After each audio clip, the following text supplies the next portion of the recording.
This is where we talk about pistols and corners. Supposed to end at the...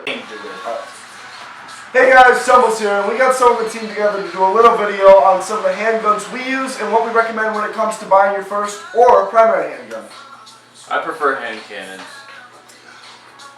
These segments will be more of a round table conversational type video, so not everything is scripted. We're gonna have some laughs, have some fun. I don't know if we're recording at the moment, but I'm hoping that Actually, he lied. Nothing is scripted. nothing at all. So introduce yourself. Alright. I'm Corey, or Zero, Captain of Nemesis. Gonna spend most of my time here talking about pistols and anything. This is Ryan. Speak up, Ryan. I'm Steve, aka Shoots, designated heavy weapons specialist for Nemesis. So we're gonna preface this video by saying you might not agree with everything that we state about these pistols. You might not agree with everything that we say, and guess what? That's okay. You're wrong. No, You're wrong. that's okay.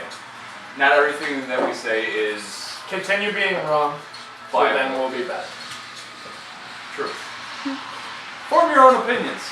That's basically it. Alright, so Zach, why don't you start us off with what you're rolling with there? Alright, so I actually just got this in the mail today. I ordered it about 4 or 5 days ago from Red Wolf Airsoft. They're an awesome place, check them out. But this is a Tokyo Marui M&P9 gas blowback pistol. The only modification we've done, Corey, get my knife away from my finger. The only modification we've done to this gun is a UAC tactical blade trigger. Personally, it's all personal preference here. I like blade triggers. I find them very easy to be consistent with, but that's part of the personal preference format of this video, I guess. Where some people don't like blades, they like the classic curve, and that's fine if that's your personal preference. I think Ryan prefers the curved triggers. Which is ironic. I do prefer. Which is ironic. It's ironic because this is his gun. Wonderful. That's how it was built. I had no choice. But, love it. Corey, what do you use? Well, PH and I, we both use the same sidearm here. It's the Red Wolf SPS Falcon. It's basically the same as your Elite Force 1911s, where it runs on the CO2 magazine. You can use actually the Elite Force magazines and all the repair kits for that, so that's nice.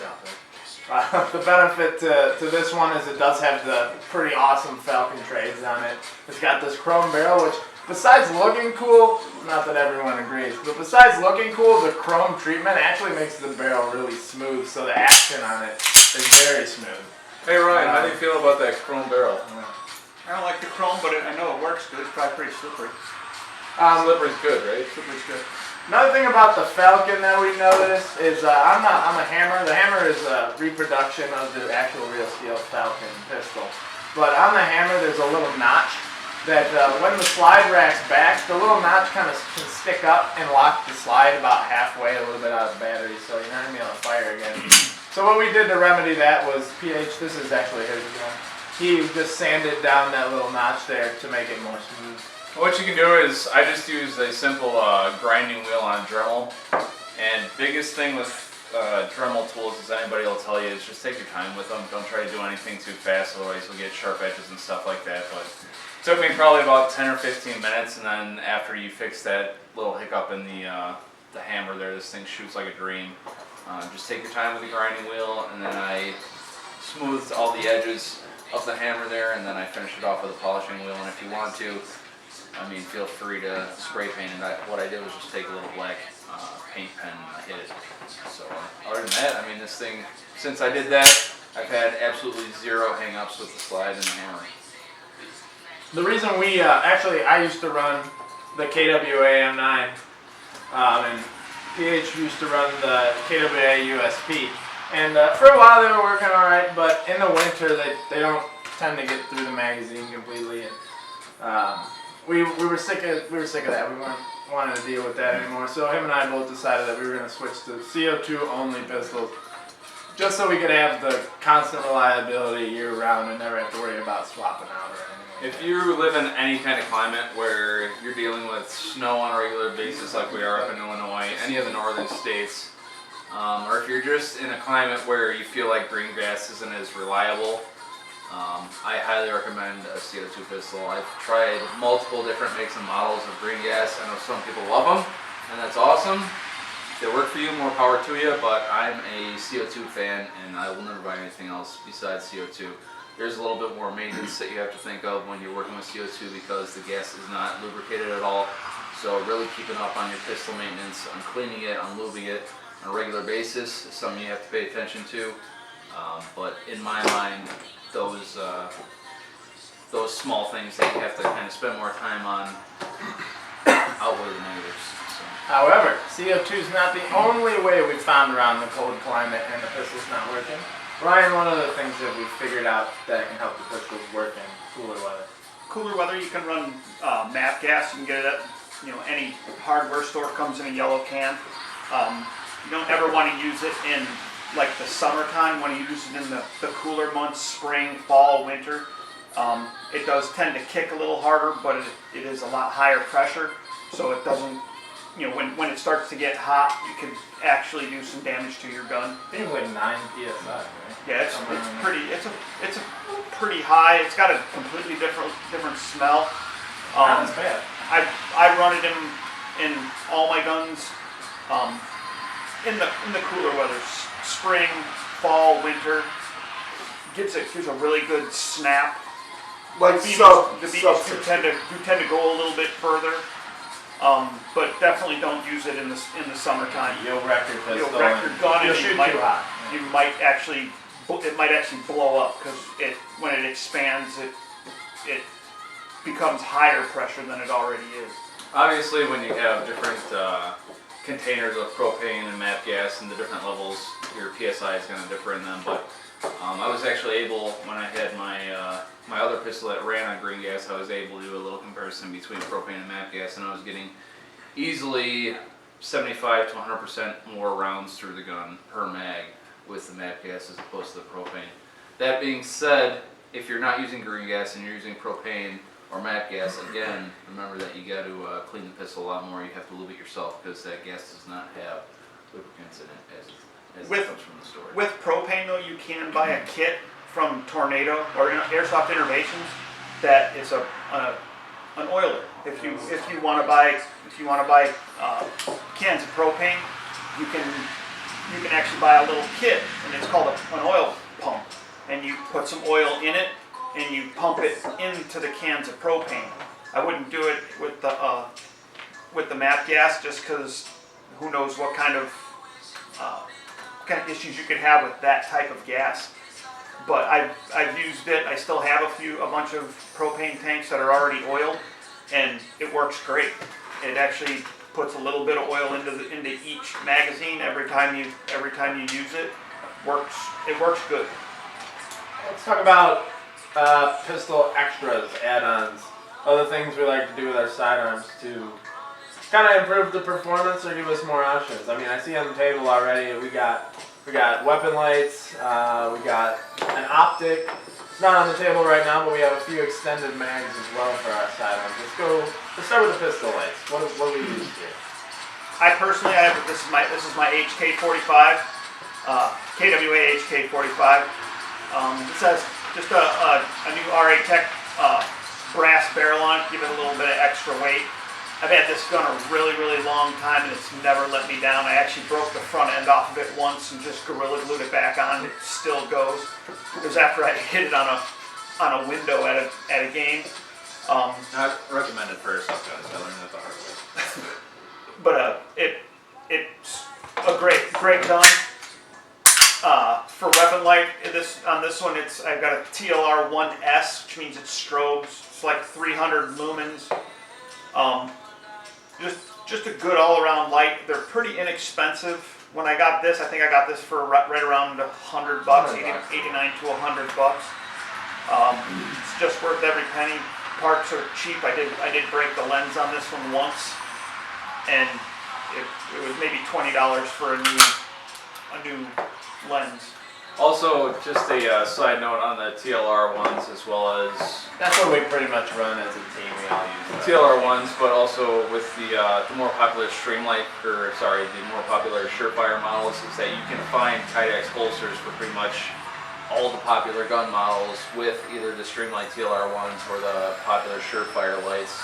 But be Already forewarned, pre-made. they will be more expensive. Yeah. I mean, you're looking at a $100 light, and you gotta say at least $30 more for a proper holster to house the light. Which, on that note about holsters, let me just put in here. I brought mine up real quick, but I think the most discrepancies we see on the field are people buying really nice pistols and then really cheapening out on the holster. Yeah. And I've had a lot of issues because for a while I was kind of a handgun whore, and I bounced around using other people's handguns, getting different models until I finally settled down on this one. So I never had a actual good Kydex holster unless one was provided for me. And I finally put the money into this nice Blade Tack holster. Blade Tack makes a lot of really good holsters for just a ton of different pistols, and they're pretty inexpensive. I got this with like 25 bucks shipped on Amazon. But for my M&P, slides in here real nice on my Ronin belt, just a 2-inch belt. But a holster will save you a lot of time and a lot of hardship with your pistol because it'll keep it from falling out at the wrong time. Fabric holsters half the time will drop your mag at the worst possible moment. These guys never find it. Yeah, they can attest to the fact there's many a times because certain fields require you to use a pistol indoors that when I'd go into a building, my pistol mag would be out and I'd just pull an empty trigger. So I'd say the best thing you can do to just benefit yourself is get a good holster. I know Ryan and I spend about as much on our holster as we do on a lot of our pistols. We're very close. And to touch on those holsters too, most of the decent, good quality holsters that you get nowadays for airsoft are simply real steel holsters you can use as well. And a lot of those holsters, including the Blade Tech, I know the Serpas, the Kydex holsters, they all have adjustable retention. So if you have a pistol that you really don't want to lose it, you can tighten up the screws in there to make it real tight so it doesn't come out.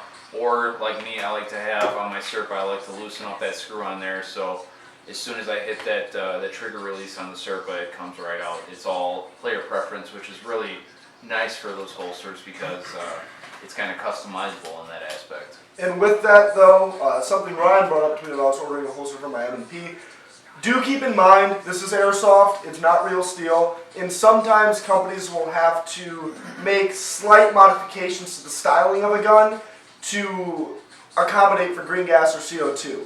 So, for example, on my M&P here, this is an M&P 9, but it's actually the size of an M&P 40.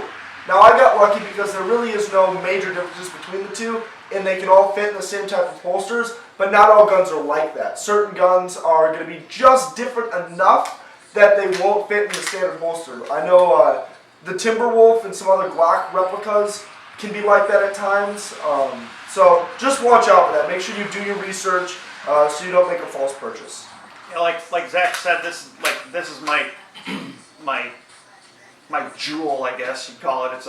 This is a Tokyo Marui Glock 17 that's been just pretty much modified to the hilt.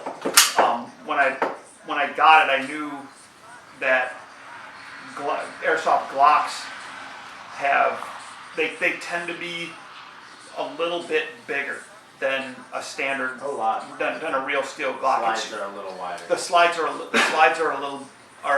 bit wider, and when I had my holster made for this by OTG, they actually made it for a Glock 21. So it winds up, they did a really awesome job. It's all I use for holsters is OTG. They actually made the retention on the holster just off of the light, so it wouldn't beat the slide up a lot, and it actually went in, and it was really good to go. Alright guys, thanks for watching this first segment. We'll be back real quick right after a word from our sponsors and contributors. Thanks.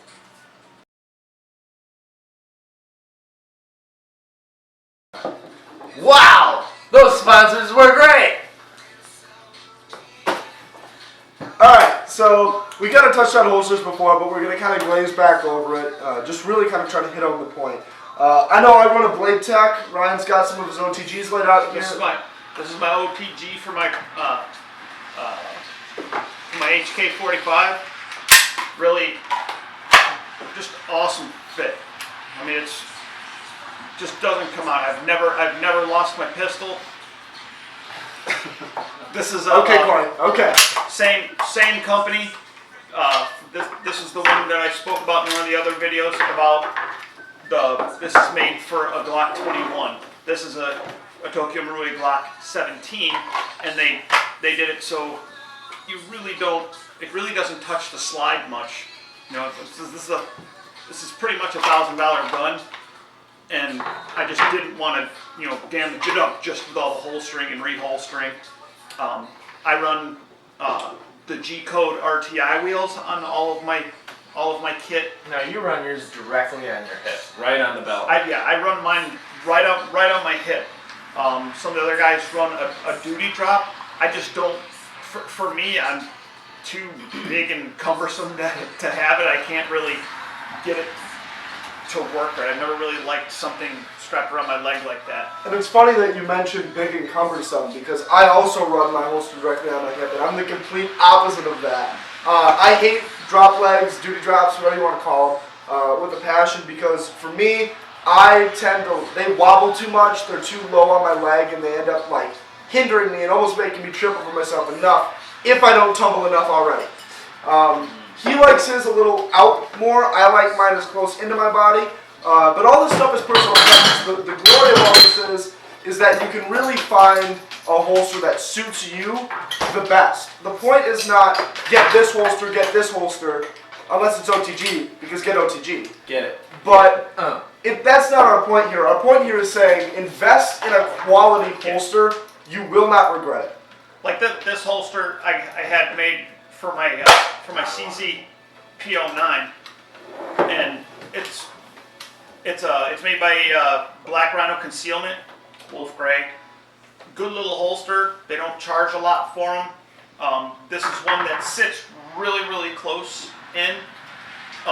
This pistol is my winter gun because it's CO2, and you know, like the guy said before, in CO2, it's real good for the cooler weather. So in the winter, this is the gun that I run. The cool thing about these Black Rhino concealment holsters is they're local. They're right here in Illinois and down in Crystal Lake. Actually, I think they're Gilbert's is where they're actually located. The cool thing about them being local is you can send them your gun. And they have a vacuum table and all the tools and everything to make a fantastic holster. And they can get your specific gun and design your holster to your specific gun so you know it's going to have a positive lock every time.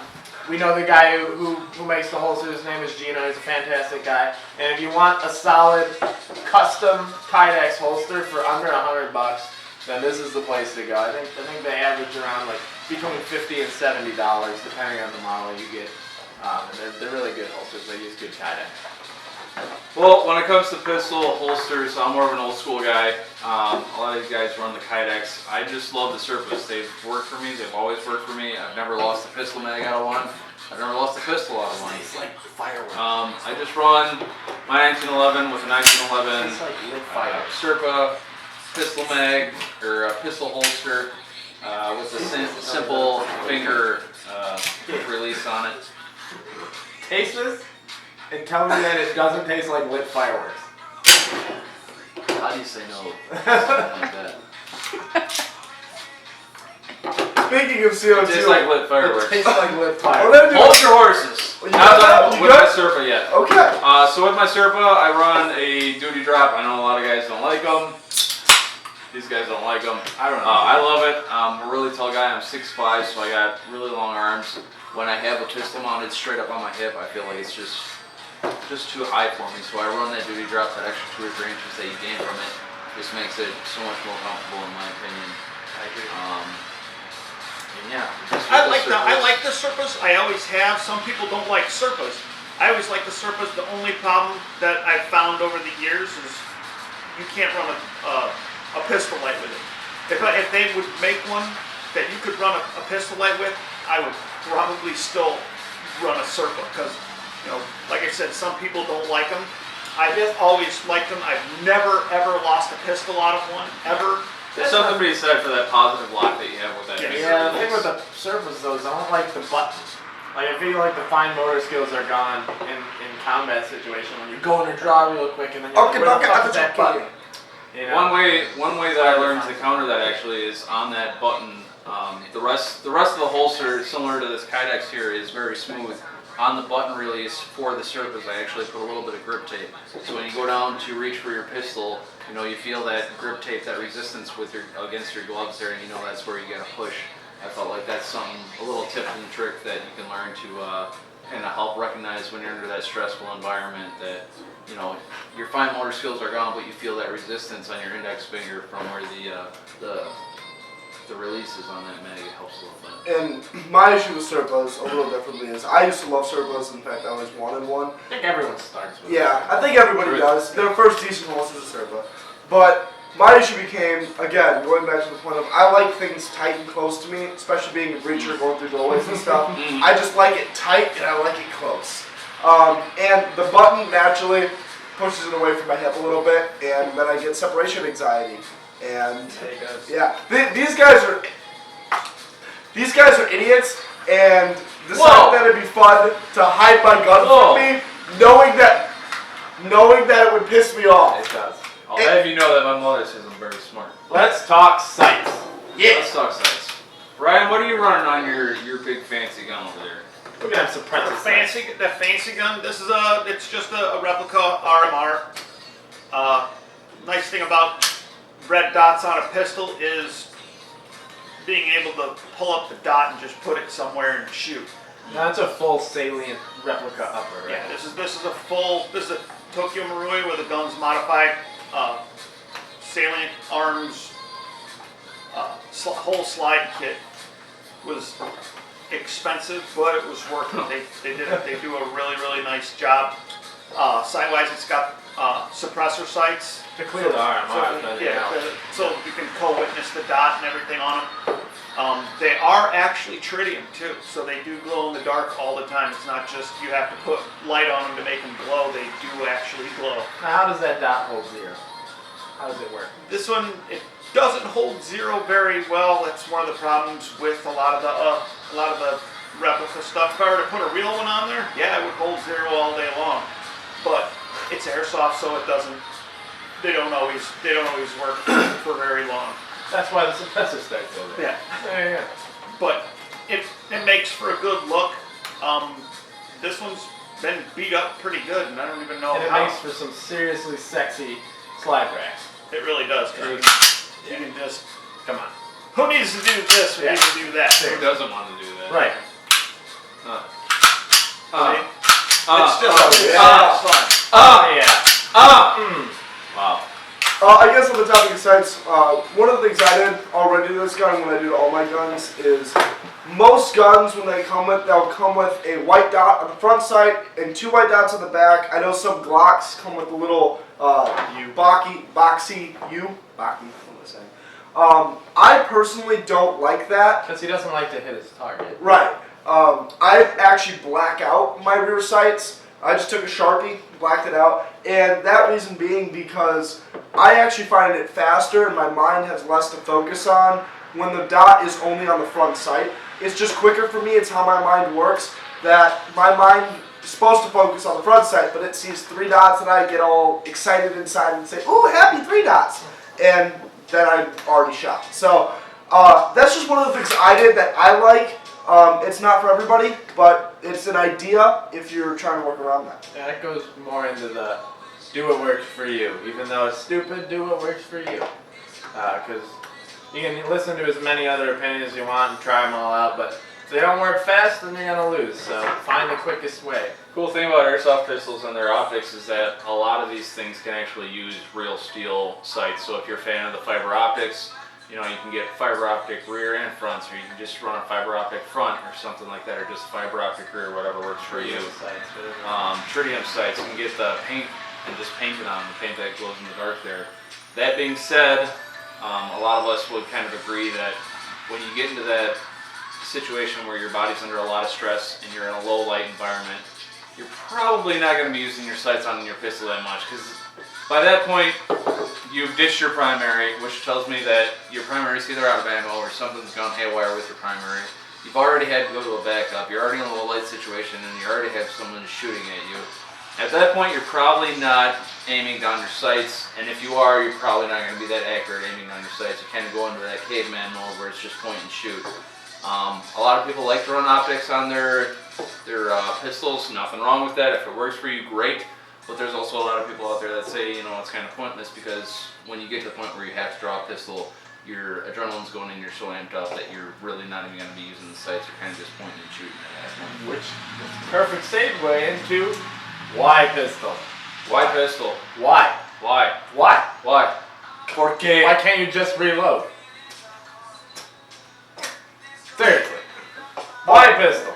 I'm gonna counter that with saying if your draws on your pistol take longer than your reloads, you're doing it wrong. Yeah. You're just doing it wrong. Now I'd say why pistol, but I think I was among the first on our team to demand that I always have a sidearm. And I know that in the past we've had sidearms that weren't necessarily reliable, and that took a lot away from us wanting to have a sidearm. But there's nothing worse than pulling your sidearm and it just goes. Yeah. And all the gas goes In a flying moment out. when you And you're absolutely just need like, it. oh and my it's not god. there. Yeah. Pistol has to work. It has to work. It could be the dumbest, most ugly caveman-looking thing in the world, but if it works, then it's doing its job. And that being said, pistols in the airsoft arena have come a long way from when KWA's NS2 system. They're CO2 pistols that have blowback. I mean, come on. they're a lot more reliable than when they were 6-7 years ago. But yeah, Why? pistols? I think Why? I will tell you why. Okay. Zach's gonna tell us why. I will tell us why. No say. But I guess kind of coming from my perspective, being a breacher and kind of being the first guy in the door, there's a lot of times weird stuff happens on the field. I'm a very active player. I'm a very go sprint, shoot move communicate type guy. And that being said, I also have a lot of chances to slip, fall, I'm tumbles, and get dirt and mud in my gun, or find other ways for my primary to go down, either run out of ammo or anything like that. And if my team's relying on me to be able to clear out a room, I really need an effective way to do that. Because as you can see, they're incapable of a lot of things. But that being said, it's always good to have a safety net. 2 is 1, 1 is none type thing. And on the field, if you can carry a handgun, then you have technically one gun by that standard. And there's been many a time where in very, clutch moments, my secondary Clutch. has saved me. And that's Coming in clutch with the secondary. coming in clutch with the M&P fam. I agree with Even though you Zach. haven't run it on A lot, always at the worst time. Your Truth. main rifle, your magazine is jammed because you have. And bad Corey's trying to move up. Yeah, and I'm you have trying to now move up. reload. What's he gonna do? He's gonna sit there and watch me die because he didn't bring a second. You're within 10 yards of There the guy, was you one realize time. that I'm you're correct sorry. the receiver and you have to go to a pistol. Always because want to you're an have idiot. that there for when your primary goes down. Some people want to carry 2 rifles. Come on, you can't Come do on. it that way. You gotta have a second. That's what pistols were invented for. The amount of rounds that you can put downrange with a pistol nowadays, and the amount of weight, how little weight that it is on your person, there's no reason not to have them. They're cheap nowadays. They're loud. They're People's heads down. They're allowed. You can. Corey will agree with me. There's something about the sound of a gas blowback that when it snaps and Yes. somebody's on the receiving end of You that go snap, down. they put their heads down. Yeah, you want instant cover? Fire a gas blowback at them. They'll put their heads down. You have a couple seconds. Yeah. Another reason why sidearm is, if you're in tight quarters, especially when you got a flashlight, if you're in tight quarters, if the room's dark, which happens a lot at these urban facilities and indoor games and stuff, where you're going room to room and your rifle may not be as wieldly as something like a sidearm. So you could also be looking for an objective, trying to find a down pilot or some kind of ammo box or whatever, and so you can keep your sidearm out with a pistol light if you have it, and search the room while also keeping a gun on target all the time. Pretty much everyone will attest to that too. That it's more of a pain in the butt than anything else, especially with people who have longer rifles like Ryan or I, to go through CQB than just just pull your pistol, because when you see that person, all you gotta do is put 2 rounds into them. You don't need to empty a full mag into them most of the time. That's what I did at Operation Iron Horse when we were looking for just everything in some of the buildings. I pulled my pistol instead of standing there shining my light on my rifle at it. It's just easier just to grab my pistol and shine it, and that way, if there's anybody else in the room, I could engage that threat, and if I needed to. And you have your reaction side free Exactly. the whole time. You can always pick up and grab something. You can move. Another reason to keep your sidearm, if you have a large, heavy objective or something you got to carry somewhere, or help an injured player move, then you can still keep a gun up and use your other hand for whatever you need. Like PH said, the amount of firepower you get for the size of the package is very economical. And most of these, I think pretty much all these guns on the table here, you can get a secondary mag for anywhere between $20 and $30. So I mean, having 2 or 3 extra mags on my JPC doesn't weigh me down, I feel like, at all. And that extra 30 to 40 rounds that you get from having those, it's just, sometimes it's priceless. It's a reassurance. Yeah. It's a reassurance. I mean, your battery dies. What are you going to do? The fob is however long away, you know? And some of these pistols, especially these CO2 ones, I mean, the FPS is high enough and their distances are far enough that I honestly feel like, not only as a recovery mode, but I feel like I can assault a position with some of these pistols and still be pretty effective at my job. So, yeah, even the mental effect of the loud gas blowback going off. I mean, airsofters aren't used to hearing. Some of these CO2 pistols hit pretty hard too. So, I mean, if you have some of those players out on the field, we run into them at every event. Doesn't matter what event you go to, national or local, you're gonna have those players that don't call their hits. It's just how it is. But sometimes you pull that pistol, you get that loud snap, and those CO2 pistols, especially, sometimes they sting a little bit harder than those. I have missed. Other rifles. I have gone in a room and missed, and people have called their hits just because they were so scared. Just because they got so startled by the sound of the pistol. You come in and you go pop, pop, pop, and you miss everything. Just hits walls, and people are like, I'm hit! And before they even knew what they were doing, it was just reaction. Just the shock. What called the hit. Alright, so we touched a little bit on the why of the pistol. Let's touch a little bit on the why of the expensive pistol holsters. Real quick. Yeah. Retention. What I was going to kind of say before is this is great, you know, like he was saying, awesome pistols, awesome holsters, but as kind of just coming from my side of things, practice. That's all I'm going to say. Practice, make sure you're good at it. They get annoyed with me because I'm always practicing. Yes, always. To the point of almost breaking his guns. Yeah, we'll be sitting here talking, and you'll probably notice a couple times in this video. I pick up my gun and do all this, of this holster wear is from him, holstering, reholstering, holstering, reholstering. So just a real quick point on holsters before we run out of time here. Retention. I know, retention is huge. All of us, being more experienced airsoft players, we've all been in the game for, quite a few years here. We've all lost pistol mags. We've all lost probably pistols. The pistol's flown out of the holster entirely. You gotta walk in the cover again. The fact that you're losing $100 at a time or $30 at a time on that pistol holster, or that pistol mag or the pistol entirely, makes it worthwhile in my eyes, and I guarantee you in all of their eyes. Spend the extra $30, $40, $50 on that holster to get something that you know will protect your investment, and that you know won't let you down, that you know won't drop a pistol mag, that you know won't lose your gun. Because it might be a bigger cost to eat up front, but I guarantee you in time it will pay you back. Because, like I said, those pistol mags are $20, $30 at a crack. If you're losing those, even if you lose 2 in the course of an entire year, you've made up that money just in the quality pistol holster that you got. Alright guys, thanks for dealing with us. Thanks for listening to us. We hope to come out with some more of these type of roundtable informative videos. We hope they helped you.